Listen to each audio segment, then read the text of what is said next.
The last of the day's light catches the western face of Mount Lebanon, casting long, deep purple shadows across the waters as the evening breeze begins to stir from the sea. From the west, a silhouette emerges against the fading gold of the horizon, a byrene galley with its two banks of oars now stilled, its single great sail furled as it glides on momentum alone into the shelter of the coast. The vessel slips between the protective sea walls of Tyre's southern harbor, the rhythmic slap of water against its resilient cedar hull mingling with the distant, muffled clamor of a city settling for the night. A traveler arriving at this hour would have caught the complex perfume of the port, the sharp tang of salt and brine, the clean fragrance of stacked lumber, and overriding it all, the unique, faintly pungent aroma from the dye works, the source of the city's fabled wealth.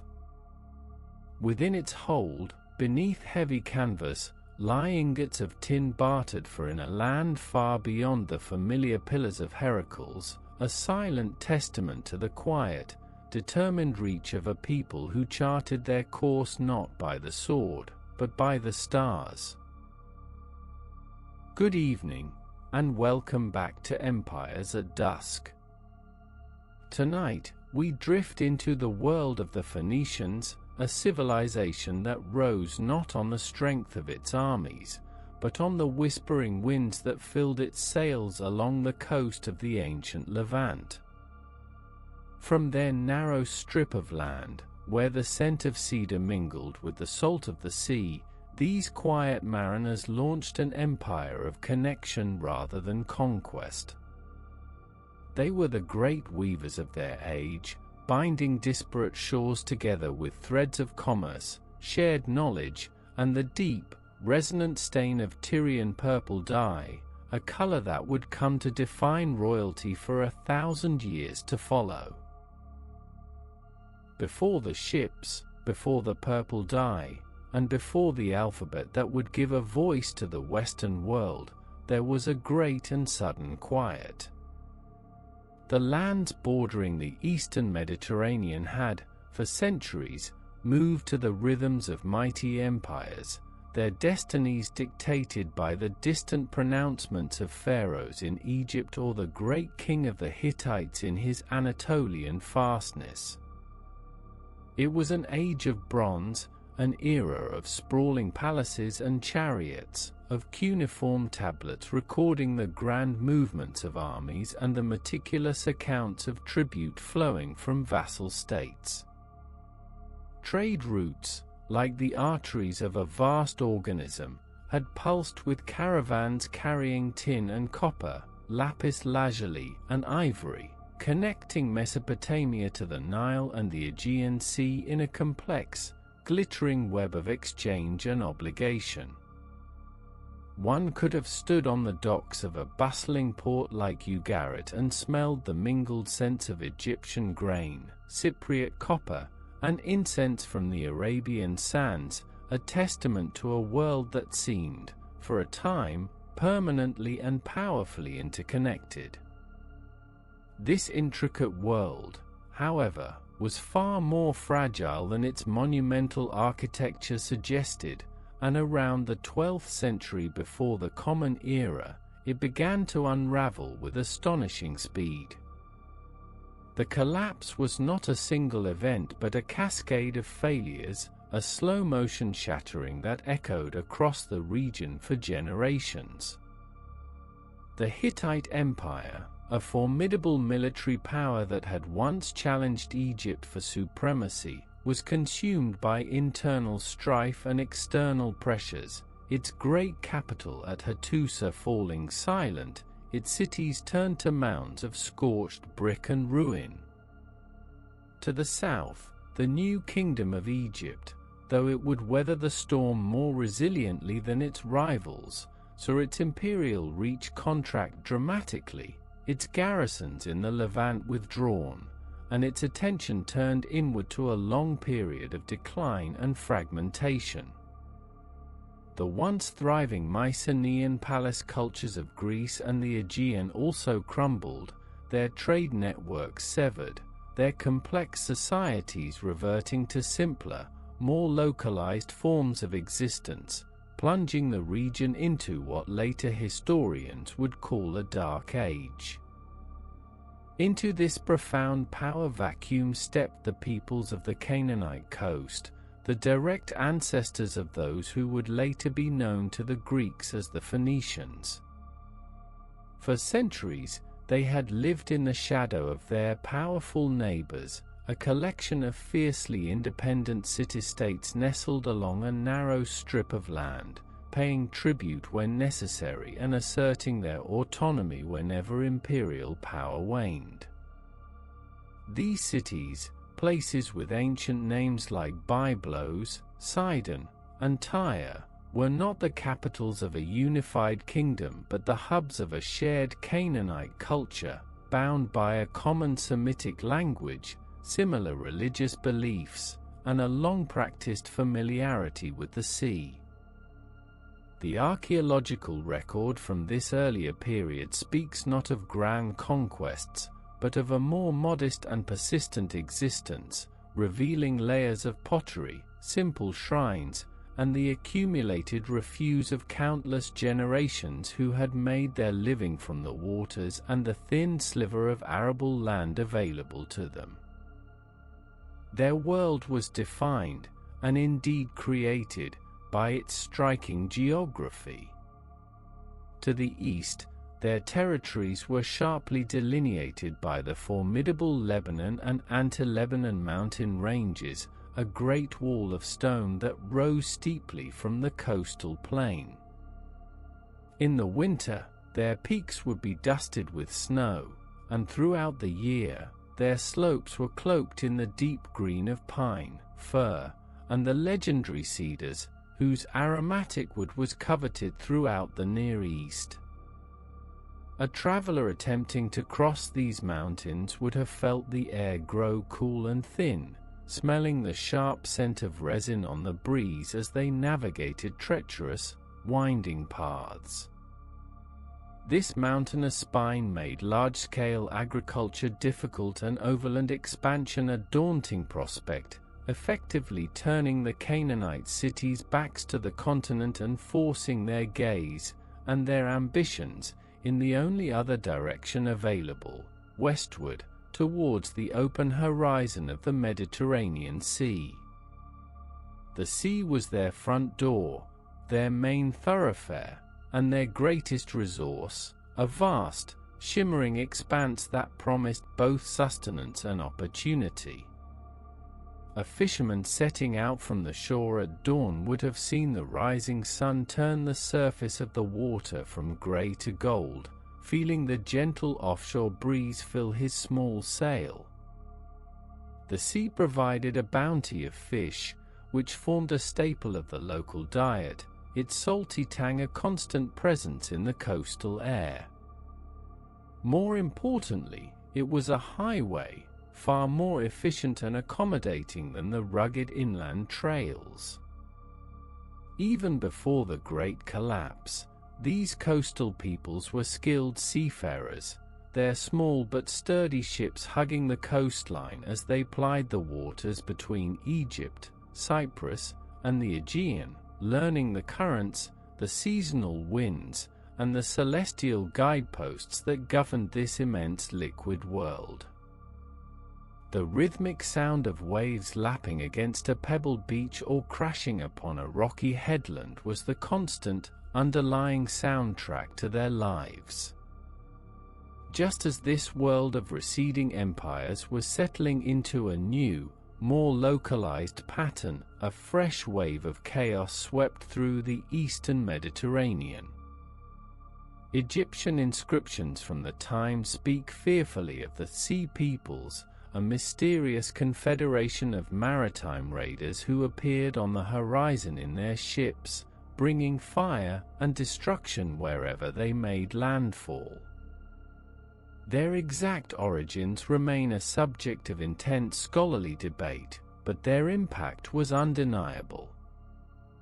They were not a conventional army seeking to build a new empire, but rather a disruptive force of migration and piracy, a storm that churned the sea itself. The great trading hub of Ugarit was utterly destroyed, never to be reoccupied, and other cities along the Anatolian and Levantine coasts met a similar fate, their ports silenced and their storehouses plundered. The old order, already weakened, was decisively broken by these incursions, severing the last remaining threads of the Bronze Age international system. Paradoxically, it was this very chaos that created the unique conditions for the rise of the Phoenicians. While many of their neighbors and commercial rivals were extinguished, the key Canaanite cities, Tyre, Sidon, Byblos, and Arwed, managed to survive the onslaught. Some were situated on defensive offshore islands, like Tyre and Arwed, while others may have been nimble enough to buy their safety with tribute or simply fortunate enough to be overlooked.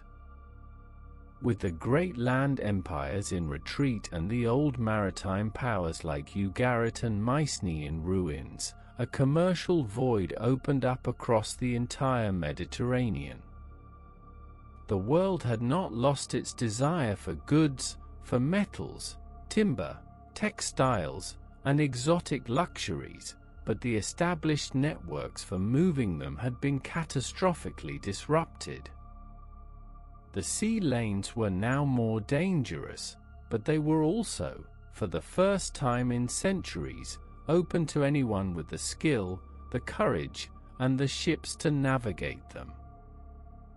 This was the moment when the coastal Canaanite-specific set of skills transformed from a means of local subsistence into a key for unlocking the wealth of a fractured world. They possessed the timber from the Lebanon mountains to build new and better ships. They had generations of accumulated knowledge of the sea, an intimate understanding of its moods and its pathways.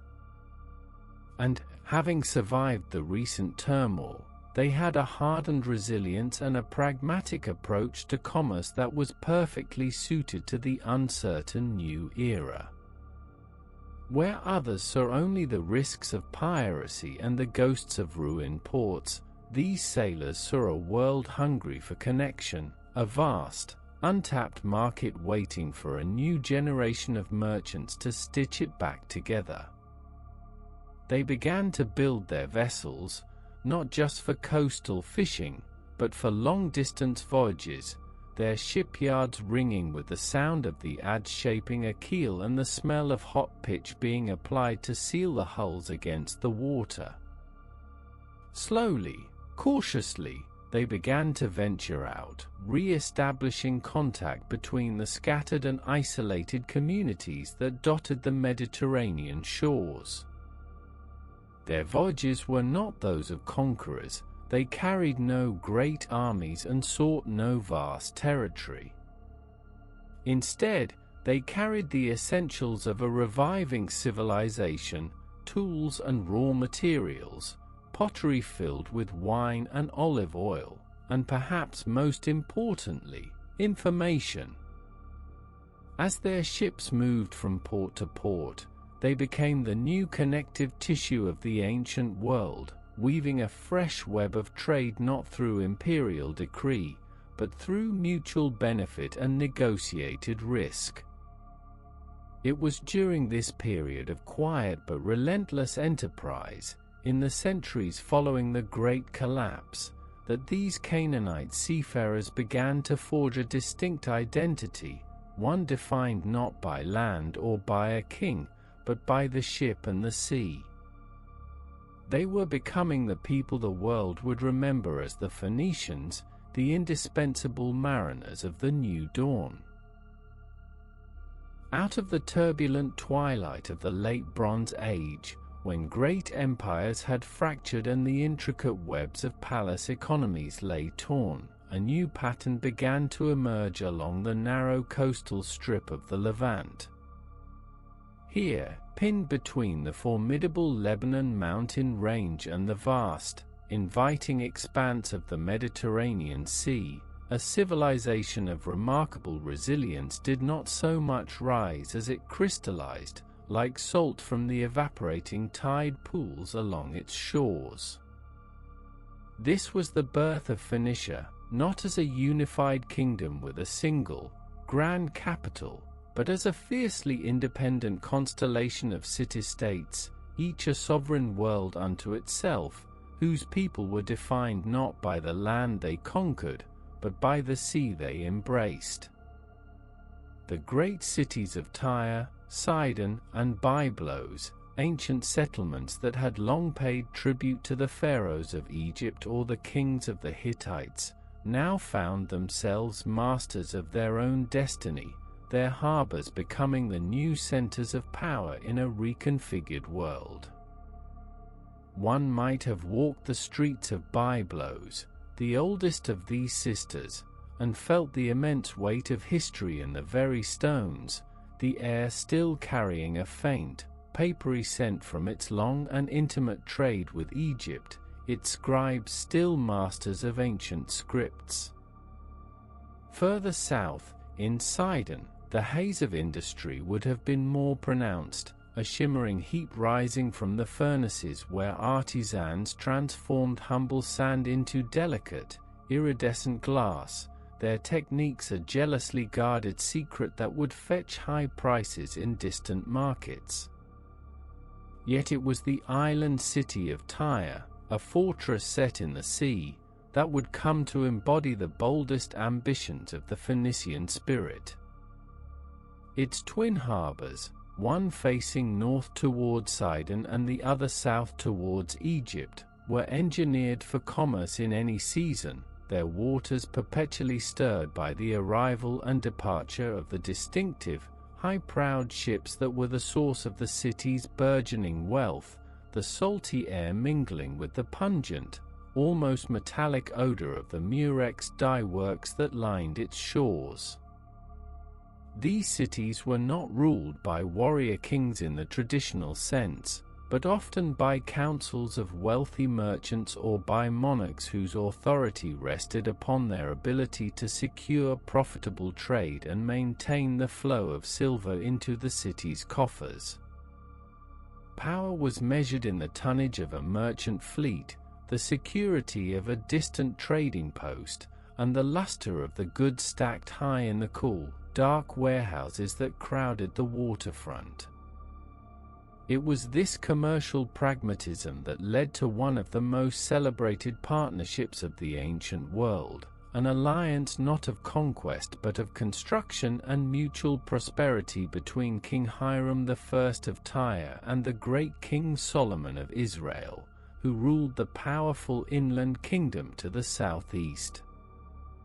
The surviving accounts suggest a relationship built on reciprocal need and profound respect, a perfect marriage of maritime prowess and terrestrial wealth. Solomon, embarking upon the monumental task of building a great temple to his God in Jerusalem, required materials of a quality that only the Phoenicians could provide. And so, from the high, mist-shrouded slopes of Mount Lebanon, the air thick with the clean, sharp scent of resin, Hiram's lumberjacks felled the legendary cedars, enormous trees whose timber was renowned for its strength, its fragrance, and its resistance to decay. These massive logs were floated in great rafts down the coast to a port near Jaffa, a slow and majestic procession upon the blue water, before being hauled overland to the building site. With the timber came the craftsmen, Tyrian artisans whose skills in masonry, metallurgy, and intricate carving were without peer. A visitor to Solomon's court would have witnessed these quiet, methodical men from the coast, their hands stained with wood dust and oil, working alongside the local laborers, their mallets and chisels creating a steady, rhythmic percussion that echoed through the hills of Judea. They oversaw the casting of the great bronze pillars and the sacred basin known as the Molten Sea. Their knowledge of smelting and metalwork, a form of alchemy that transformed raw ore into objects of divine beauty. In return for this peerless timber and expertise, Solomon's kingdom provided what the narrow, rocky coastline of Phoenicia could not: a vast and reliable surplus of agricultural goods. Caravans laden with wheat, barley, fine olive oil, and wine would make their way to the coast, ensuring that the granaries of Tyre were always full and its people well-fed, freeing the city to dedicate its energies entirely to the sea. This stable foundation of food and resources, guaranteed by a powerful neighbor, was the critical anchor that allowed Hiram and his successors to turn their gaze westward, towards the unknown horizons of the Great Sea. Freed from immediate concerns on their landward frontiers, the Phoenicians perfected the arts that would make them the undisputed masters of the Mediterranean for centuries. Their shipbuilding evolved beyond the coastal trading vessels of their ancestors into something far more robust and sophisticated, capable of undertaking voyages that would have been unthinkable to other maritime peoples. The development of the bireme, a galley with 2 tiers of oarsmen, provided a crucial advantage in speed and power, allowing their ships to better navigate treacherous currents or escape the threat of piracy. The hulls of their trading ships, affectionately known as gaulloi or round ships, were built deep and wide, sacrificing speed for capacity, their holds cavernous enough to carry immense quantities of grain, wine amphorae, and the heavy ingots of copper and tin that were the lifeblood of the age. A sailor standing on the deck of such a vessel would have felt the solid, reassuring strength of the cedar planks beneath his feet, the air filled with the scent of pine pitch used to caulk the seams, and the constant, gentle creaking of the rigging as the single square sail billowed in the wind. Even more significant than the design of their ships was their revolutionary understanding of navigation, which liberated them from the ancient necessity of coastal hopping, the practice of painstakingly following the shoreline and anchoring each night. The Phoenicians were among the first, and certainly the most proficient, to sail by the stars, venturing boldly into the open sea and continuing their journeys through the deep darkness of night. While other sailors navigated by the Great Bear, a constellation which circles the celestial pole, the Phoenicians fixed their course by a single, less brilliant but far more accurate star, Polaris, the North Star, which to the ancient Greeks became known simply as the Phoenician star. On a clear, moonless night, far from the sight of any land, a Phoenician navigator would have stood on the gently swaying deck, the only sounds the whisper of water against the hull and the soft flap of the sail, his gaze fixed upon that one unwavering point of light in the northern sky. It was a constant, a celestial anchor in the vast, dark emptiness of the sea, allowing for a straight and true course that dramatically shortened voyage times and opened up the entire Mediterranean as a navigable highway. This mastery of celestial navigation, combined with an intimate, hard-won knowledge of winds and currents, gave them a supreme confidence on the water, transforming the sea from a barrier into their personal domain. This newfound ability to traverse the open ocean for days or even weeks at a time ignited an age of unprecedented expansion, driven by an insatiable demand for raw materials. The great civilizations of the Near East, including Egypt and Mesopotamia, craved metals, copper and tin to make bronze for tools and weapons, and silver and gold for currency and adornment. The Phoenician cities, positioned perfectly as intermediaries, became the agents of this demand, their ships pushing ever westward in a relentless search for new sources. Their first major colonial outpost was established on the island of Cyprus, so rich in copper that the metal would eventually take its name from the island itself. A traveler arriving at a port like Kition in Cyprus would have found a place that felt both foreign and familiar, the architecture and language of the Levant transplanted to a new shore, the air heavy with the acrid smoke from the copper smelters that worked day and night. From Cyprus, the trade route stretched like threads of a spider's web across the sea, touching the Aegean islands, the heel of Italy, and the large, resource-rich islands of Sicily and Sardinia. In each promising location, they would not arrive as a conquering army but as pragmatic merchants. They would identify a sheltered harbor with access to fresh water and cooperative locals, and there they would establish a small trading post, often little more than a fortified warehouse, a marketplace, and a small shrine to their patron deity, Melkart, a god of the sea and colonial ventures whom the Greeks would later equate with their own Heracles. These outposts were economic footholds, not military garrisons, designed to facilitate the exchange of Phoenician finished goods, fine textiles, carved ivory, and their famous purple-dyed cloth, for the raw materials they so desperately sought. They were bringing the sophisticated products of the East to the less developed societies of the West, and in doing so, were slowly and quietly weaving the disparate cultures of the Mediterranean into a single economic and cultural sphere.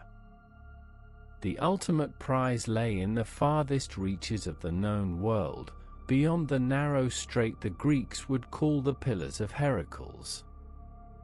Here, on the Atlantic coast of the Iberian Peninsula, lay the semi-mythical kingdom of Tartessos, a land said to be so rich in silver that the Phoenicians who first traded there, according to the histories, replaced the lead anchors of their ships with anchors of pure silver for the journey home. They founded the city of Gadir, modern Cadiz, a lonely outpost perched on the edge of the great ocean, a testament to their daring.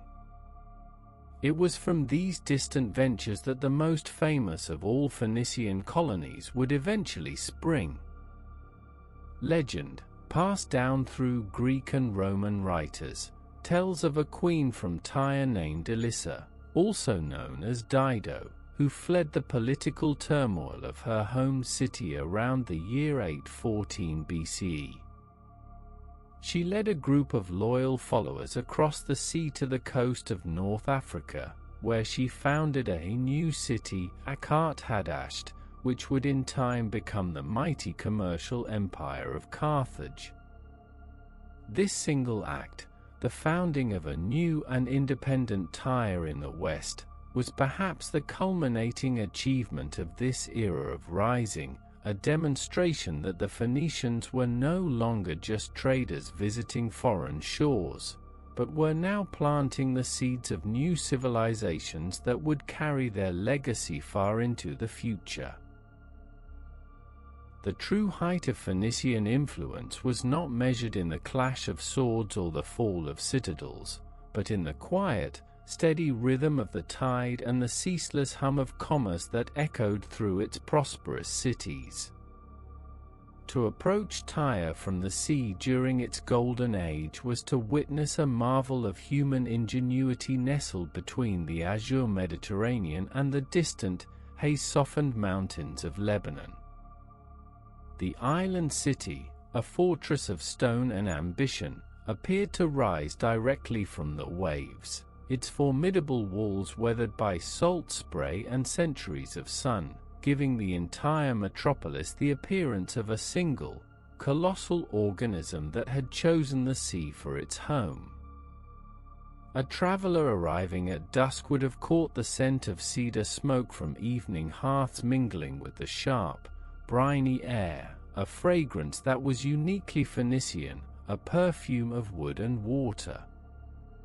As a vessel navigated towards the shore, it would have been directed towards one of the city's two magnificent harbors, a testament to Tyre's mastery of both maritime trade and naval defense.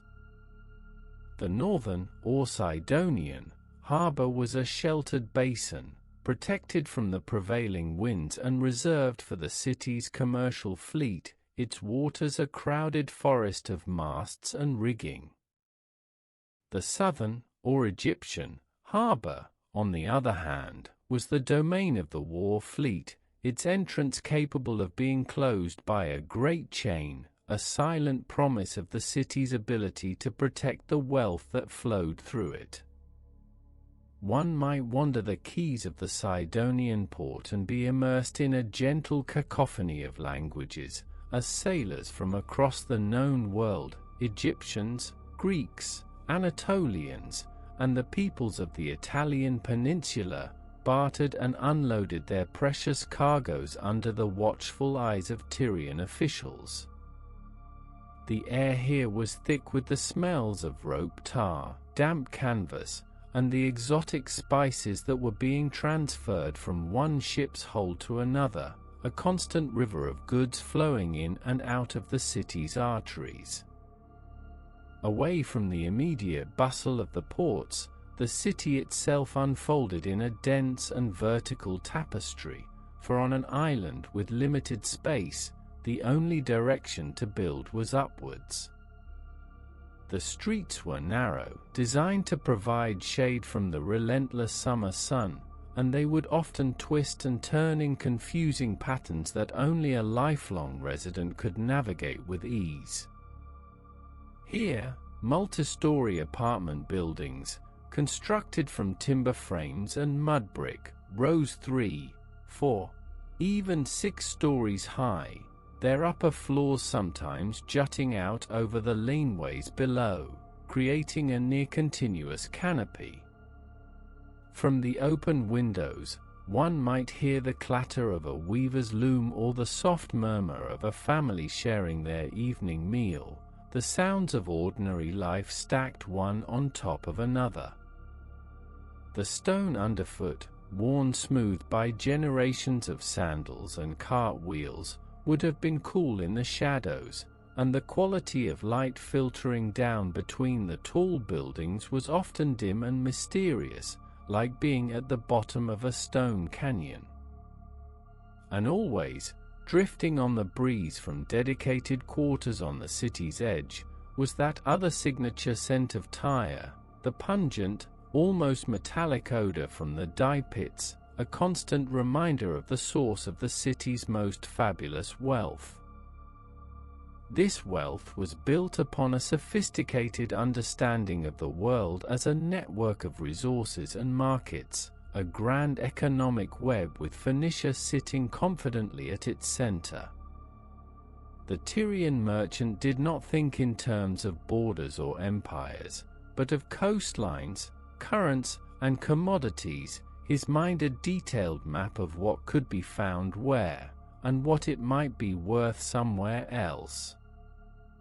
From the distant shores of Britain or the Iberian Peninsula, their sturdy ships, which they called gaulloi or round ships, would return with hulls heavy with tin and silver, essential metals for the Bronze Age world that were scarce in the eastern Mediterranean. These long, arduous voyages were a closely guarded secret, the route spoken of in whispers and shrouded in tales of sea monsters and treacherous waters, a deliberate effort to deter competition.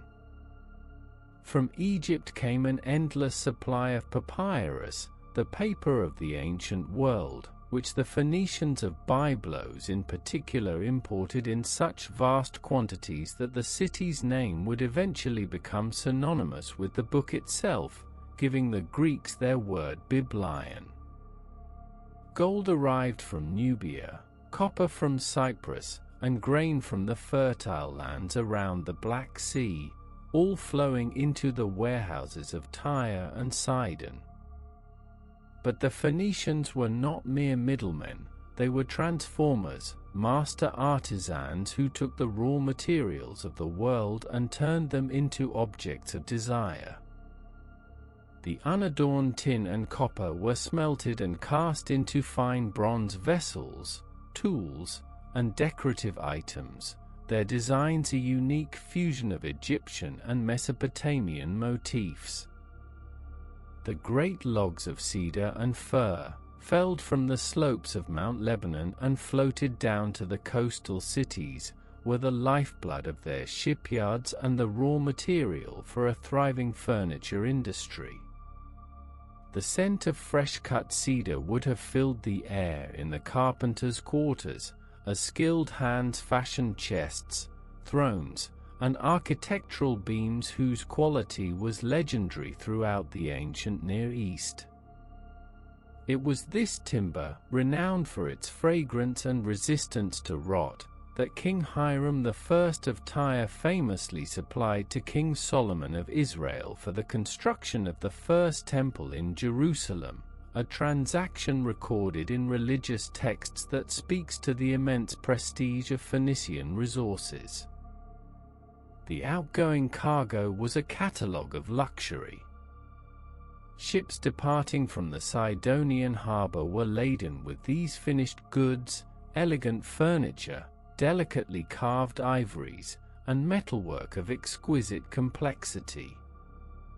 But more precious than any of these were the textiles, bolts of fine linen and wool dyed in a spectrum of colors, chief among them the legendary Tyrian purple. This color, which ranged from a deep violet to a rich crimson, was derived from a fluid secreted by the murex brandari sea snail, a creature native to the Levantine coast. The process of its extraction was a jealously guarded and immensely laborious secret, requiring tens of thousands of snails to produce enough dye for a single garment.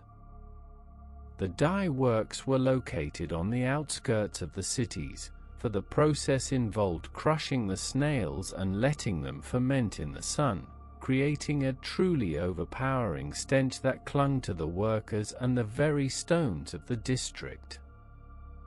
Yet the result was a dye of unparalleled vibrancy and permanence, a color that did not fade but grew richer with exposure to sunlight. A garment dyed in Tyrian purple was worth more than its weight in silver, a symbol of royalty, power, and divine favor so potent that for centuries, it remained the exclusive preserve of emperors and kings. To wear it was to wear liquid status, a color born from the sea, and a monopoly that filled the coffers of Tyre for generations. Alongside their mastery of dyes, Phoenician artisans were pioneers in another transformative craft, the making of glass. While glass making in the form of opaque beads and small vessels had been practiced in Egypt and Mesopotamia for centuries, the archaeological evidence suggests that Phoenician craftsmen on the coast around Sidon were the first to develop the techniques for producing transparent glass. They discovered that by adding certain minerals to the silica sand of their beaches, they could create a material that was not only clear but could also be blown into new and elegant shapes. Imagine the wonder in the ancient world of holding a vessel through which one could actually see, a cup that held wine like a suspended jewel. Phoenician glass, initially a luxury item in the form of small perfume bottles and delicate flasks, would eventually be produced in larger quantities, becoming another of their signature exports, their transparent creations catching the light in marketplaces from the Aegean to the Atlantic. This same artistic sensibility was applied to ivory, another luxury material imported from Africa and the Near East. In the quiet, dusty workshops, carvers would spend countless hours transforming elephant and hippopotamus tusks into intricate plaques, cosmetic boxes, and furniture inlays. Their style was eclectic and masterful, borrowing the sphinxes and lotus flowers of Egypt, the wing bulls of Assyria, and the geometric patterns of the Aegean, yet combining them into a distinctively Phoenician aesthetic that was both elegant and dynamic. These small, portable works of art were highly prized and have been discovered in the ruins of palaces and temples across the ancient world, from the royal tombs of Assyria to the sanctuaries of Greece, each one a silent ambassador of Phoenician taste and craftsmanship. They are a testament to a culture that saw beauty not in grand monuments to military victory, but in the perfection of the small, exquisite object, a culture that conquered the world not with armies, but with artistry. The spiritual life of the Phoenician cities was as integral to their identity as the ships in their harbors, though it remains for us a world of shadows and conjecture, pieced together from the biased accounts of their rivals and the silent testimony of stones. At the highest points of the cities, or on prominent nearby headlands, stood the temples dedicated to their principal deities. The chief god of the pantheon was often a powerful sky and storm god, known in various cities as Baal, a title simply meaning lord. His consort was the formidable goddess of fertility, love, and war, Astarte, a queen of the heavens whose worship was widespread throughout the Levant, often associated with the planet Venus. Another key figure was Melkart, the patron god of Tyre, whose name meant king of the city. He was a god of the sea, exploration, and colonization, a divine embodiment of the Tyrian spirit, and the Greeks would later come to identify him with their own hero, Heracles, recognizing in the Phoenician deity a shared narrative of struggle, distant journeys, and civilizing labors. The temples themselves, from what the archaeology suggests, were not vast congregational spaces like Greek temples, but rather sacred enclosures, houses for the god, accessible primarily to priests and priestesses. A typical sanctuary might consist of an outer courtyard, open to the sky, leading to a smaller, covered shrine where the cult statue of the deity was housed. Worship for the common person would likely have involved leaving offerings in the courtyard, small clay figurines, vessels of oil or wine, or the first fruits of a harvest, in hopes of securing the god's favor for a safe voyage, a successful business venture, or a healthy family. The air in these sacred precincts would have been heavy with the scent of burning incense, the low chanting of priests, and a palpable sense of reverence for the powerful, unseen forces that governed the sea, the weather, and the fortunes of humanity. The Phoenicians were a practical people, and their religion was deeply intertwined with the realities of their lives, a spiritual contract with the universe to ensure stability and prosperity. Yet, there is a darker, more troubling aspect to Phoenician religious practice, one that has haunted their memory for millennia: the accusation of child sacrifice.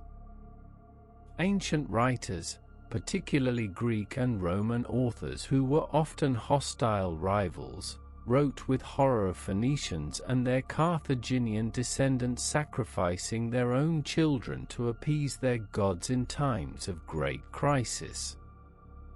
For a long time, modern historians were inclined to dismiss these accounts as malicious propaganda, black legends designed to demonize a commercial competitor.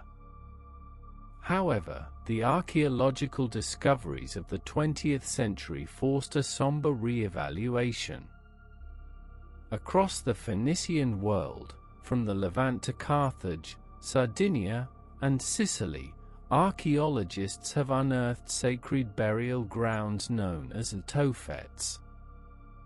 These enclosures contain thousands of small urns, and within these urns are the cremated remains of newborn infants, and sometimes young animals. The meaning of these sites is the subject of intense and solemn debate. The inscriptions on the memorial stones, or stelae, that accompany the urns are formulaic, dedicating the offering to the gods Baal Hammon or the goddess Tanit, but they are frustratingly ambiguous about the nature of the offering itself. Do these tophets represent the grim reality of infant sacrifice, a desperate offering of what was most precious, as the ancient writers claimed?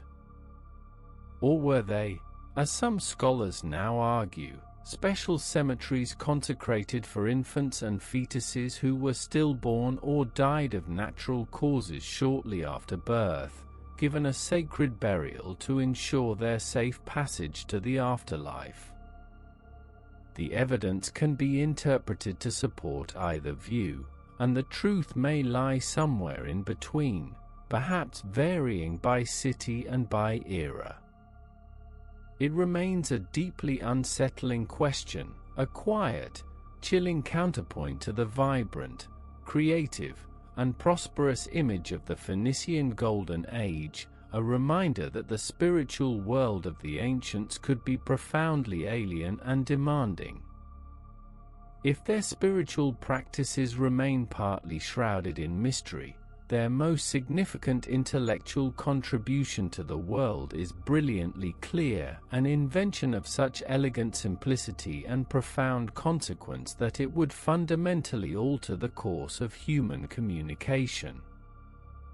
While their neighbors in Egypt and Mesopotamia were using complex writing systems involving hundreds of pictograms, ideograms, and syllabic signs, systems that required years of dedicated study to master, the Phoenicians developed and promulgated something revolutionary, a script based entirely on sound.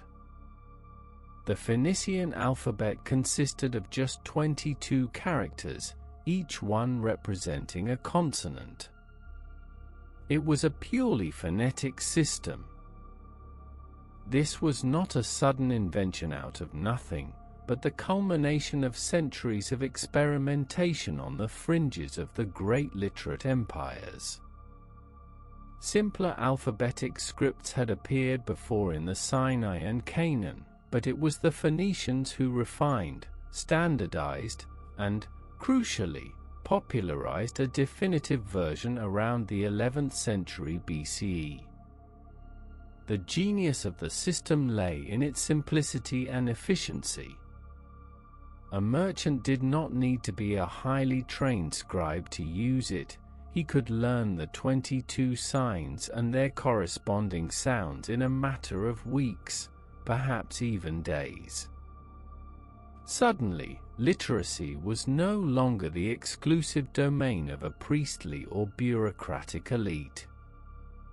It was a practical tool for the common person. A ship's captain could tally his cargo on a pottery shard. A craftsman could sign his name to his work. A wife could write a letter to her husband who was away on a long voyage. The script itself had a spare, linear beauty. The letter Aleph, representing a glottal stop, was a stylized ox head. Beth, the B sound, was a house. Gimel, the G sound, was a throwing stick, or perhaps a camel's neck. Though these pictographic origins were soon forgotten, the names remained, a link to a more concrete past. As Phoenician merchants sailed the Mediterranean, they took their alphabet with them, not as an act of cultural imperialism, but as a necessary part of doing business. In ports across the sea, their trading partners saw the utility of this simple, elegant system. The Greeks adopted it, adding vowels to better suit their own language, and in doing so, creating the first true alphabet, the direct ancestor of our own Latin script. The Arameans adopted it, and their version would spread east, becoming the parent of modern Arabic and Hebrew scripts. Nearly every alphabetic writing system in use today can trace its ancestry back to the handful of signs carried in the mines and on the manifests of those quiet sea traders from Tyre and Sidon. It is their most profound and enduring legacy, a silent current of knowledge that flowed out from their shores and reshaped the intellectual world. Daily life in a city like Tyre or Sidon was stratified, yet interconnected by the common enterprise of maritime commerce. At the apex of society were the wealthy merchant families, who effectively functioned as a ruling oligarchy. They were not kings in the traditional sense of hereditary monarchs with absolute power, but rather powerful magistrates or the judges, known as Sophites, who were chosen from among their peers to govern the city's affairs. Their homes would have been spacious, built around a central courtyard open to the sky, providing light and ventilation. The cool, plastered walls would have been adorned with painted frescoes, the floors with mosaics, and the rooms filled with the finest goods the world had to offer, inlaid cedar furniture from their own workshops, fine Egyptian linens, elegant Greek pottery, and precious objects of ivory and metal. From their rooftop terraces, they could look out over the city and the bustling harbor, keeping a watchful eye on their ships and the source of their immense fortunes. Below this elite class were the skilled artisans and professionals who formed the backbone of the economy.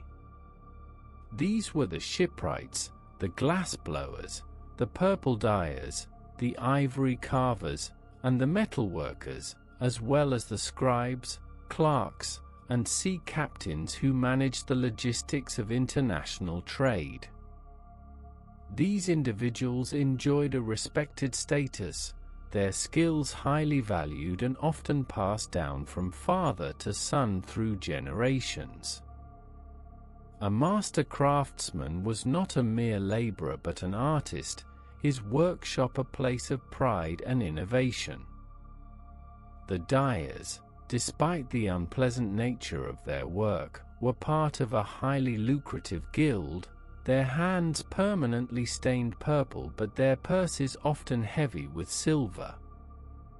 A sea captain, entrusted with a ship and its valuable cargo for a years-long voyage, held a position of immense responsibility and could earn a small fortune himself upon a successful return. The largest segment of the population, of course, consisted of the sailors, dock workers, laborers, and small-scale shopkeepers who kept the city running. A sailor's life was one of hardship and adventure, long periods away from home spent at the mercy of the wind and waves, punctuated by the excitement of discovering new lands and new markets. They were renowned for their skill and endurance, capable of navigating by the stars, particularly the steadfast North Star, which the Greeks would call the Phoenician star in their honor. On land, the streets would be filled with vendors selling bread, fish, olives, and wine, their stalls tucked into the ground floors of the tall apartment buildings. Life for this class was modest, their homes small and crowded, but it was not necessarily a life of abject poverty. The constant flow of commerce through the city created opportunities for work, and the sea offered a perpetual promise of something new just over the horizon, a chance for a better life for those bold enough to seek it. It was this intricate web of mutual dependence, from the oligarch on his terrace to the sailor reefing a sail in a sudden squall, that defined the resilient, pragmatic, and remarkably successful society of the Phoenician Golden Age. For centuries, the rhythm of Phoenician life had been dictated by the sea, by the steady cadence of oars dipping into blue water and the predictable cycles of trade winds that carried their ships to distant, profitable shores. The world beyond their narrow coastline was a marketplace of partners and clients, a vast and varied landscape navigated with charts, treaties, and the universally understood language of commerce. But the ground beneath the great continental landmasses to the east was beginning to shift, as vast populations, marshaled by a new and ruthless efficiency, consolidated into empires of a scale and ambition previously unknown, casting a long and ominous shadow that would soon fall across the sun-drenched quays of Tyre and Sidon. The quiet equilibrium of the Bronze Age, which had allowed merchant cities to flourish in the spaces between larger powers, was drawing to a close, and the sea kings would soon find that their wealth, once their greatest strength, now made them a most desirable prize. The first tremors were felt from the dusty plains of Mesopotamia, where the Neo-Assyrian Empire was rising, a meticulously organized and brutally effective military state whose kings saw the world as a storehouse to be plundered for the glory of their god, Ashur. Assyrian armies were a force of nature, a tide of iron and leather that swept across kingdoms, yet they had little understanding of the sea and less interest in commanding it, which for a time seemed to place the island cities in a position of advantage. Instead of outright conquest, the Assyrian kings demanded submission in the form of heavy, regular tribute, a systematic draining of the wealth that Phoenician sailors had so painstakingly accumulated. One might have witnessed the solemn processions from the city treasuries, where temple priests and city elders oversaw the loading of ships, not with goods for trade, but with a king's ransom destined for the inland capital of Nineveh. The air on such days would have been thick with the scent of cedar logs, thousands of them, felled from the high mountain slopes and destined to hold up the ceilings of a distant palace, their fragrant aroma a reminder of the forests that were being steadily depleted. There would be chests of silver and gold, heavy to lift, their contents representing the profits of 100 voyages to Tarshish, now reduced to a cold tally in an Assyrian scribe's clay tablet. Bolts of the finest linen and wool, dyed in shades of indigo and, most precious of all, the deep, shimmering Tyrian purple, were folded and stacked, their vibrant color intended not for a Mediterranean market but for the cloaks of a foreign court. Ivory tusks, carved with exquisite sphinxes and griffins by Phoenician artisans, were carefully packed in straw, their artistry becoming just another form of payment, another quantifiable asset for the imperial machine. This was not warfare as it had been known, but a slow and relentless economic strangulation, a parasitic relationship that preserved the host only so long as it continued to produce. When the Assyrian Empire eventually crumbled under its own weight, the relief in the Levant was short-lived, for its successor, the Neo-Babylonian Empire, proved to be an even more formidable and determined overlord.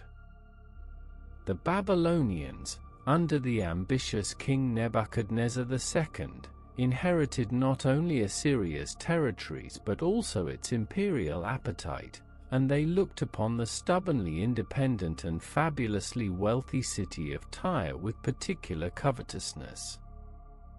Nebuchadnezzar was a builder of monuments, a king who sought to make his capital the most magnificent city in the world, and he required the resources that only Phoenicia could provide. When Tyre refused to bow to his authority, viewing itself as an impregnable island fortress, the Babylonian king resolved to accomplish what no monarch before him had ever dared, to conquer the unconquerable city. And so began the legendary siege of Tyre in the early 6th century BCE, an epic undertaking that would last for 13 years, a span of time so vast it could encompass the entire life of a child born within the city walls on the first day of the blockade. This was not a conflict of swift, dramatic battles, but a war of attrition, a slow, grinding contest of wills between a continental empire and a maritime citadel.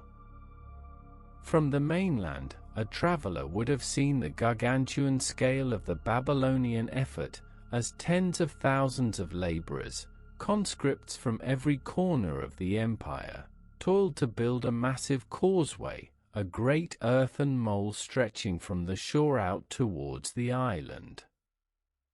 Day after day, the sound would have drifted across the water, not the clamor of battle, but the rhythmic, monotonous thud of hammers on stone and the shouts of overseers, a constant, nerve-wracking drumbeat announcing the slow, inevitable approach of the land. Within the city walls, life transformed. The sea, which had always been a symbol of freedom and connection, now became a liquid prison, patrolled by enemy ships.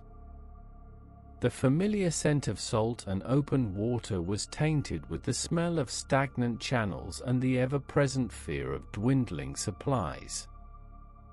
The great warehouses, usually overflowing with grain from Egypt, wine from the Greek islands, and metals from Spain, grew steadily emptier.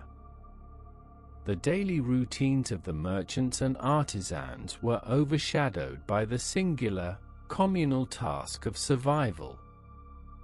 From the highest ramparts, the citizens of Tyre would watch the causeway grow, foot by painstaking foot, a creeping finger of earth that threatened to join their sacred island to the hostile mainland, extinguishing the sea gap that had for so long been their ultimate defense. Though the historical accounts are fragmented, it is believed that Nebuchadnezzar's siege was ultimately unsuccessful in its primary goal of sacking the city, but its true cost was measured in exhaustion. After 13 years, a settlement was reached, and while Tyre remained standing, it was a city bled dry of resources, its people weary, and its confidence shaken to the core. The long siege had proven that even an island could not remain isolated from the ambitions of a determined land power forever. While the Phoenician homeland was preoccupied with these existential threats from the east, a different kind of pressure was quietly building from the west, across the very waters they had once so completely dominated. The burgeoning city-states of Greece, a civilization of poets, philosophers, and increasingly, of sailors, were emerging as formidable maritime competitors. For centuries, the Greeks had been students of the Phoenicians, adopting their ship designs, their navigational techniques, and most transformatively, their phonetic alphabet, which they adapted to write their own beautiful and complex language. Now, the students were becoming masters in their own right, and the Mediterranean was no longer a Phoenician lake. The competition was not one of open warfare, but of market share and influence, a subtle and gradual erosion of a once-held monopoly. A Phoenician merchant sailing into a port in Sicily or southern Italy might now find the harbor filled not only with familiar round-hulled galleys, but also with the sleek, fast triremes of Corinth or Athens. The marketplace, once a guaranteed outlet for Phoenician glass, metalwork, and textiles, now featured elegant black-figure pottery from Attica, depicting myths and heroes that were alien to the Phoenician mind. The Greeks were founding their own colonies, vibrant new cities like Syracuse in Sicily and Massalia in what is now southern France, creating new networks of trade and kinship that often circumvented the old Phoenician roots entirely. The feeling in the souks of Sidon and Byblos must have been one of grudging respect mixed with a growing unease, as they watched these energetic newcomers claim their own share of the sea, using the very tools of navigation and literacy that the Phoenicians themselves had first bestowed upon the world. Perhaps the most profound crack in the Phoenician world, however, was one that opened from within, a slow and inevitable parting of ways between the mother cities of the Levant and their most successful child.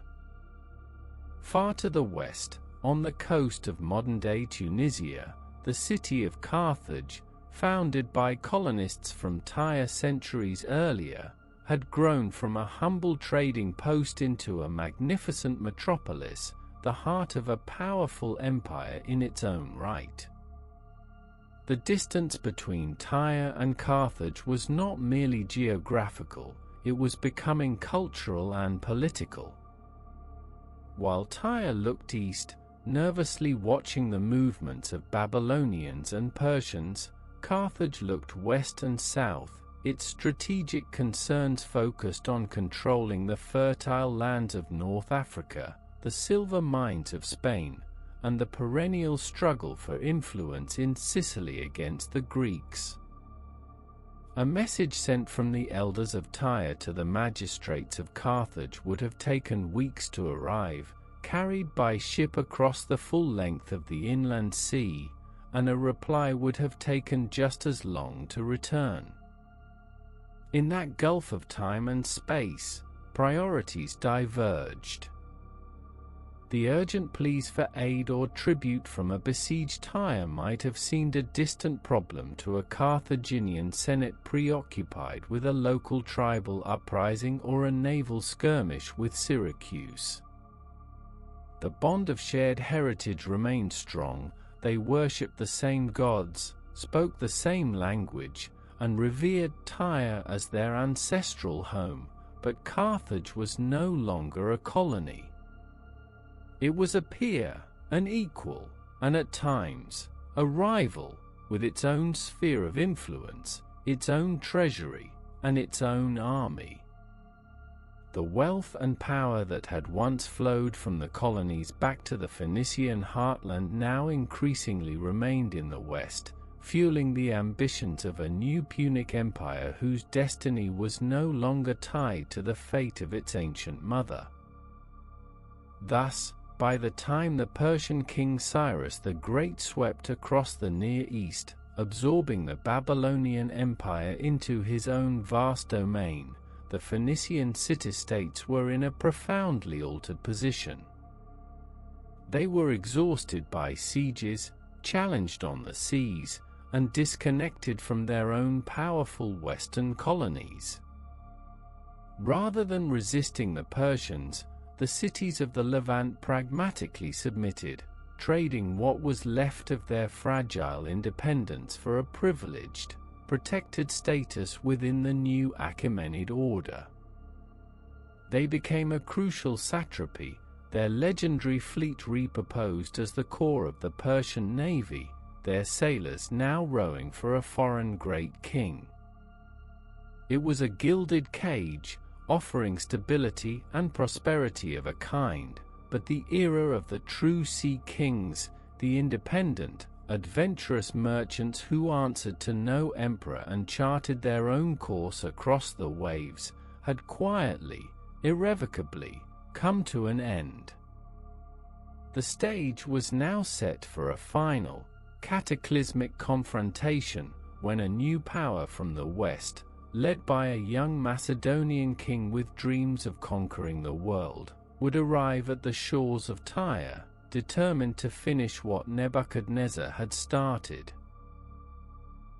The great tapestry of the ancient world, woven so patiently with the threads of Phoenician trade, had endured for over a millennium, weathering the rise and fall of Hittites, Egyptians, and Assyrians. Yet, like a coastline slowly reshaped by the inexorable tide, the world was changing once more, and a new current was flowing from the west, a force of such singular vision and velocity that it threatened to unravel everything.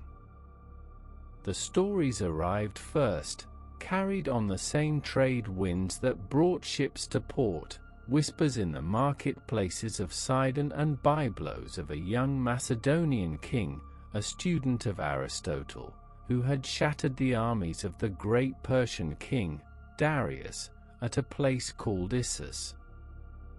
This was Alexander, and his ambition was not merely to defeat Persia, but to possess it, to absorb its vastness and remake it in his own image, and the Phoenician coast was the strategic key to the entire eastern Mediterranean.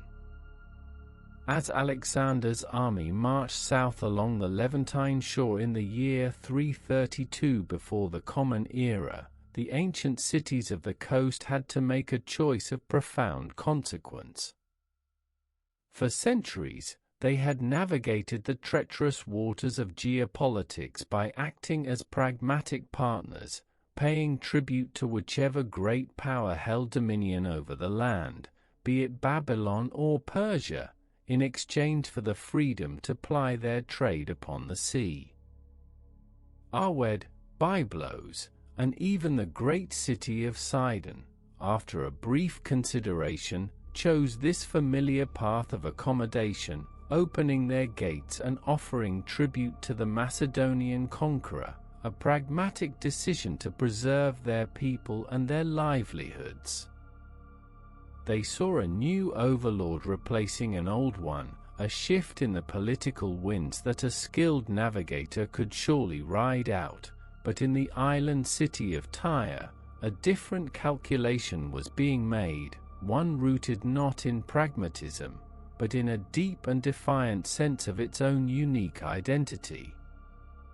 Tyre was no mere port, it was a fortress, an island citadel separated from the mainland by a half-mile of deep, challenging water, its towering stone walls rising directly from the sea, slick with salt spray and the confidence of ages. Its people had watched empires come and go from this secure vantage point, their wealth and security guaranteed not by armies, but by their peerless navy and their unbreachable location.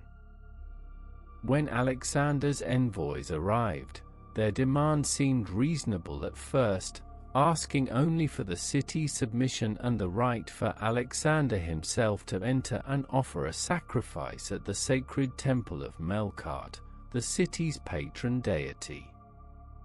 But the Tyrians understood the subtle poison within this request, for Alexander saw their Melkart as simply another face of his own Heracles, and to allow this syncretic worship would be to concede the spiritual and cultural subordination of Tyre to the Hellenic world. It was a line they would not cross, and so they sent a reply that was both polite and absolute. Alexander was welcome to sacrifice, but only at the old temple on the mainland, not within the sacred precinct of their island home. For a man who believed himself a living god, this refusal was an intolerable challenge, and so began one of the most remarkable sieges in the annals of history. The long, slow months that followed were a testament to both Macedonian ingenuity and Tyrian resolve, a period of quiet, grinding tension that settled over the coast like a sea fog. From their high walls, the people of Tyre would have watched as a monstrous project began to take shape, the slow, earth-devouring work of building a bridge to their unconquerable island. Thousands of soldiers and conscripted laborers began to cast a great mole, a stone causeway, out from the shore, using the rubble of the old mainland city and felling the legendary cedars of Lebanon from the nearby mountains to create its foundation. The air, once filled with the scent of salt and fish, now carried the constant, percussive sound of hammers on stone and the choking dust of demolition, as the very land itself seemed to creep towards them across the waves, a slow, grey finger of death pointing directly at their heart. The Tyrians did not watch idly. Their advanced biremes and triremes, the pride of their fleet, launching daring raids against the construction, harassing the workers and clashing with the Macedonian ships that sought to protect the growing causeway. They even engineered a great fireship, an old transport vessel packed with pitch and sulfur, which they sailed directly into the siege works, its explosion and the ensuing inferno a brief, Pyrrhic victory that only hardened Alexander's resolve. For 7 agonizing months, the island held. One can only imagine the atmosphere within the city walls as the causeway grew ever closer, the sounds from the mainland growing louder, the taunts of the soldiers now audible across the narrowing gap of water.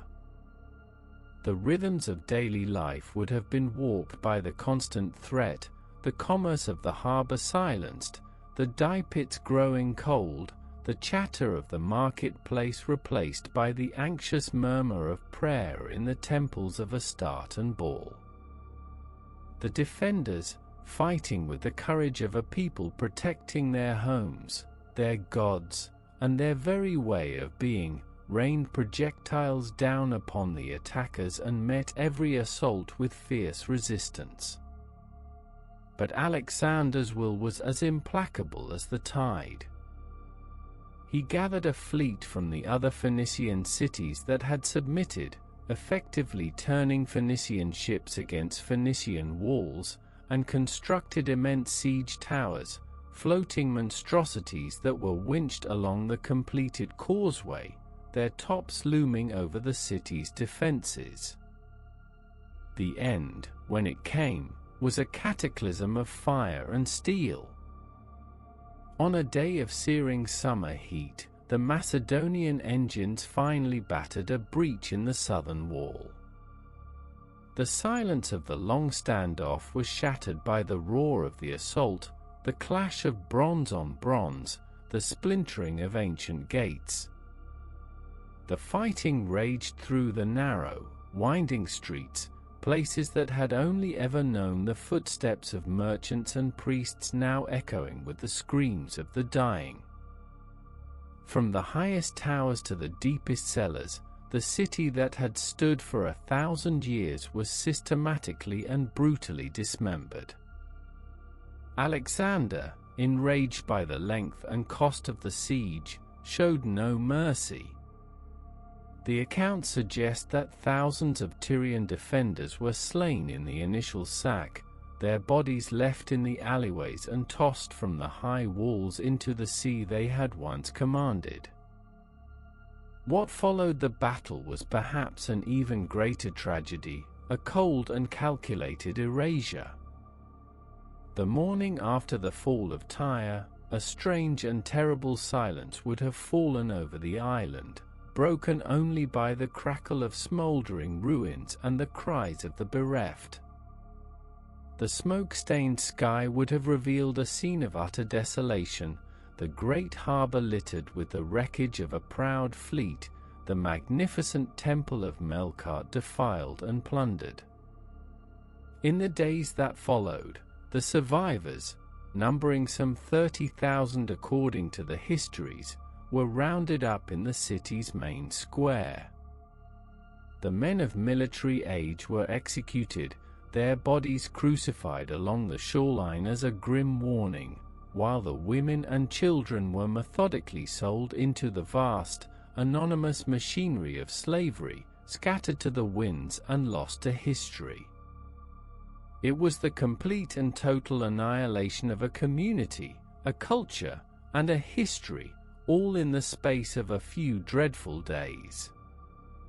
The vibrant heart of the Phoenician network had been stilled, its wealth plundered, its people dispersed, and its spirit broken. The purple dye that had made it famous now stained its own stones with the blood of its citizens. In the aftermath, the city of Tyre was repopulated with Greek colonists and loyalists, and while it would eventually recover a measure of commercial importance, its soul had been irrevocably changed. It was no longer the independent seat of a maritime power, but simply another provincial port in a vast, Hellenistic empire. This process of absorption played out across the whole of the Phoenician coast, a slow, cultural tide that followed Alexander's military one. The sharp, consonantal sounds of the Phoenician language began to fade from the marketplaces, replaced by the more fluid vowels of Koine Greek. The old gods were not necessarily abandoned, but they were increasingly syncretized, their identities blurring with those of the Greek pantheon.